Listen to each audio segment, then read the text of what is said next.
Where the hood? Y'all see where we at, man? Where the hood? Up in boxing gym. I got the one and only Smoothie King. What up, OG? Man, humble, man, blessed, man. You know what I mean? And with your God bless intro you. for me one time. You already know what it is. It's your boy from the Rise Podcast. It's the Smoothie King. Right back at y'all with another one. So, what'd you think about Katie Taylor and Amanda Serrano fight? I really can't speak on that fight because I didn't see it. I didn't catch that.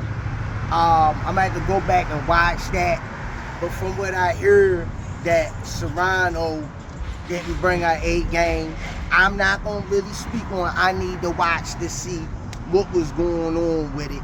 But I didn't see that. Let me take it back a step further. What do you think should be next for Deontay Wilder?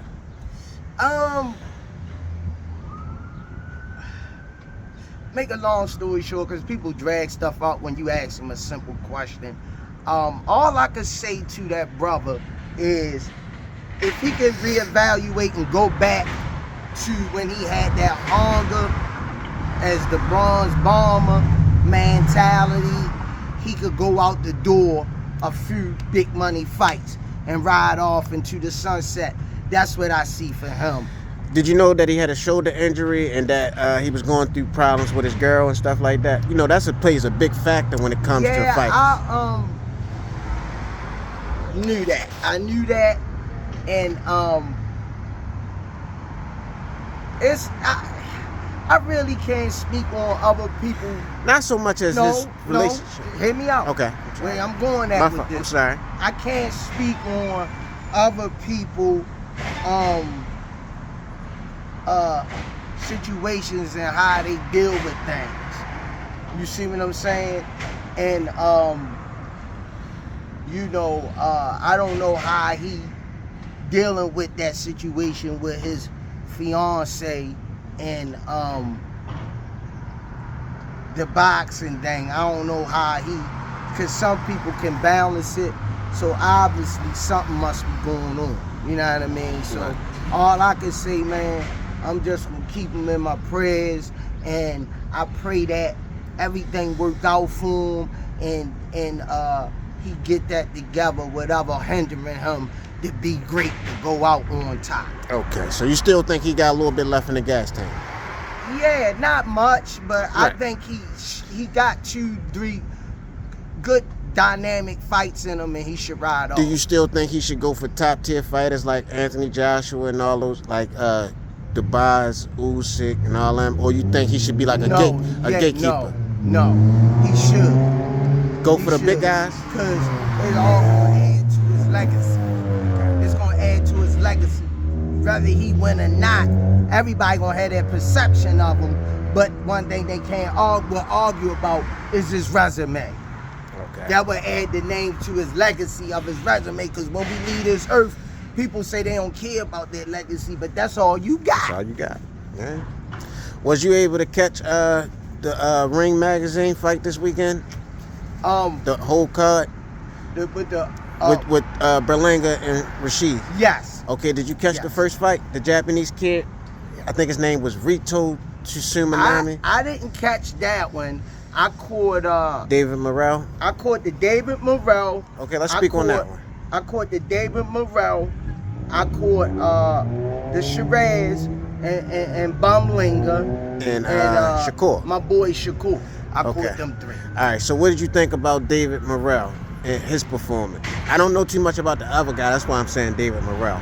That ain't the David Morrell I fell in love with.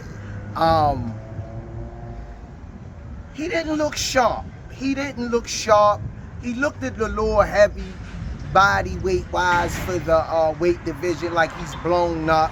He don't look like a natural light heavyweight to me. I could be wrong, but I know the David Morrell that I fell in love with, that wasn't him in the ring that night. It's crazy, because I was going to ask you, do you think it's the weight class? Yeah, I think the weight is too much, or he just needs more time to get acclimated. Good one. You took the words right out of my mouth. Same thing with Benavidez, but he seemed like he's picking it up a little bit faster. So let's talk about the Shakur fight. Shakur Stevenson. Yeah. What did you think about Shakur and William Cepeda? How did they do? Spectacular. Which one? Who? Got the money. Or the fight period? Both of them. Yeah. Both of them. Yeah. I'm proud of both of them. Yeah. Because I'm proud of William Cepeda because he stayed true to his roots. He a high volume puncher. You know what I mean? Put his head down and he let his hands go. And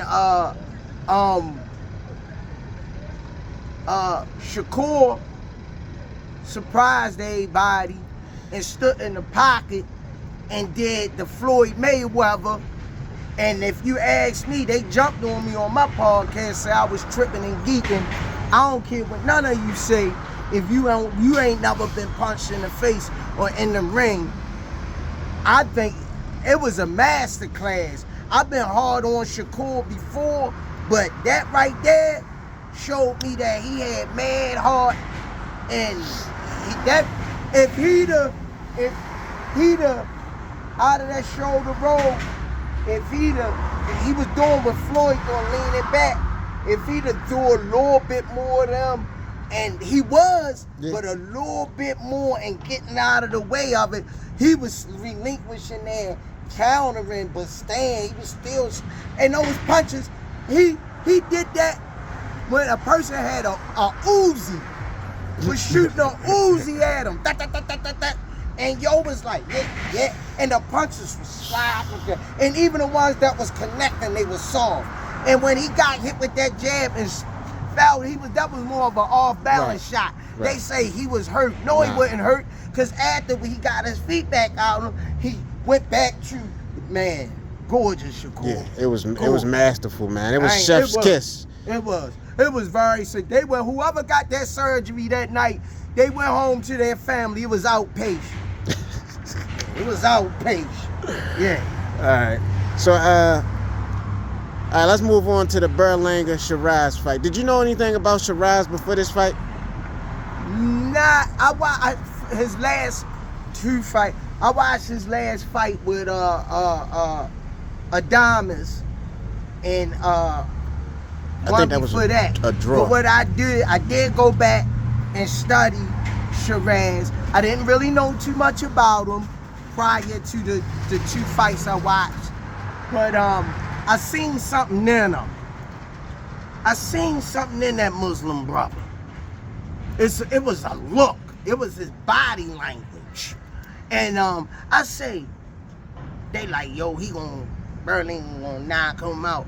I say, well, if he do, he knocking both of us out, because I'm going with Sheeraz for the knockout. Because Berlanga, to me, a bum. And why I call him a bum? Because he not serious about the sport.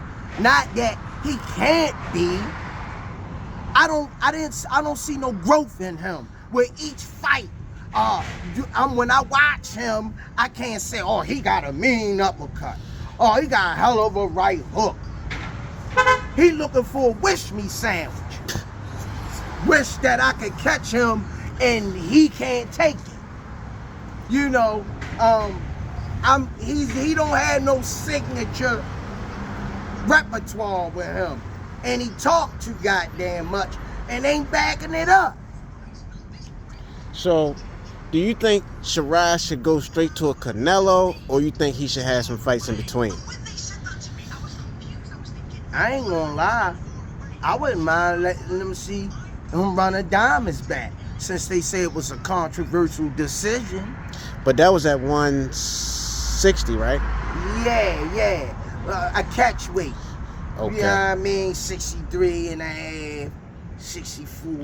You know what I mean? They be fair and run it back. It was exciting. You know what I mean? And that's what boxing is, entertainment. You know what I mean? I wouldn't be mad at that. But at 168, he carried the weight very well. I think he should work on his snap, on his jab a little bit more. Popping the jab and keeping his hands up off the pop. You know what I mean? Using his feet a little more. Get some feet drills under him and fight long. Keep his person on the outside I think he could make some noise. But trying to bind in that weight class, I don't know if he really could take it. It remained to be seen. I almost forgot. Sabrel Matias and Pollo. Did you see that fight? Yes. Yes. What did you think about that? I'm going to give it to you like this because you my people. Okay. It's like you go to the restaurant, get a sub, right? And you say, I don't want no soggy bread. I want it crisp. I want my fresh lettuce with tomato and onion on it. You know what I mean? Don't put all that mayonnaise. It'll make my bread soft. That was Pollo in the fight. But you high, you drunk, you feeling it. You stumble in there. Give me everything on it. Extra mayonnaise. You know what I mean? I want it dripping. The meat falling off in your hand. Sloppy. But it tastes good. All the seasonings, all the trim. You ain't mad about going back buying another one. That was Matias. Matias. High volume, sloppy, hitting you in your leg, the back of your head, rough, rugged, and raw. Matias, I was shocked that Matias went as long as he did, 12 rounds. Showed that gas tank. Yeah. You know what I'm saying? I'm not surprised that I'm surprised he went that long. Yeah, I'm surprised. That's my last question for you, Smoothie King. How big and influential do you feel that what Coach Calvin and Kenny just did up in New York with that spawn match and Turkey Al-Sheikh man there? I'm going to tell you guys something that I always told y'all. I'm going to look into the camera and I'm going to explain something to you guys out here. Up in boxing center, this is Coach Calvin. I always say he made one tank, he can make another one. It should be named the Coach Calvin Center because Calvin really, truly is passionate about saving lives, and he know everybody not going to be a world champion at boxing, but he want them to be a world champion at life. Calvin really care about these kids, man, and their well-being. You see what I'm saying? So, that brought tears to my eyes. What I thought about to answer your question, it just epitomized the day when I first met Calvin and I walked in here at the age of 39 years old. When I first met Calvin with nobody in here. They was looking for fighters to come and join the gym. And he never changed since. And he's an advocate for the community. He's an advocate, a pillar in the community.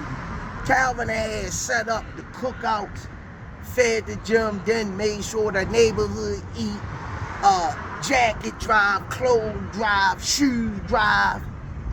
He clothed this whole community. You know what I mean? He know he can't take that stuff with him. Calvin the truth, yo. Calvin, this gym ain't shit without Calvin, yo. Shit, like you just said, the community ain't really much without him. He's definitely a pillar to the community. I like to see who else gonna step up. Oh, I don't see nobody walking no crowds through here trying to, you know what I mean, break nothing up. You know what I mean? Hey man, it brought tears in my eyes. Calvin was rubbing elbows with a trillionaire, and he respect Calvin. And for him to take the time out from doing those big events to come to something as minute, well, I don't want to say minute, right, underground. To him? Right. You know, it is take his time out. It's minute in the sense of out of our mindset that we wouldn't think that he would take time out of his busy schedule to sit there on front row recruiting, trying to get somebody on that undercard. I heard of Canelo Crawford. And one thing about Turkey, he don't just put anybody on them cards. So for him to take his time out to come to Calvin and see what he has to offer, that says a lot about what Calvin does as a coach. Well, look here, Smoothie King, man. Once again, another great interview, man. Yeah, you already know, man. Appreciate you every time, brother. You know I'm gonna bring it every time I hit my people's channel. I ain't holding nothing back, Already, yo. man. Man, I'm just keep doing what you doing, yo. Don't listen to. You gonna have critics. You can't please everybody. Only one you really need to know you gotta please is your Lord and Savior, where you going back to from where you came from. Ain't none of us make you. You know what I mean? That's what we gotta get out of worrying about what people think of us. If you know you're a good quality person and you doing the right thing and living right, who cares what somebody think about it? They gonna have their perception change. Y'all hear that? That's a word of the day right there. Y'all take that and run with it. Yeah.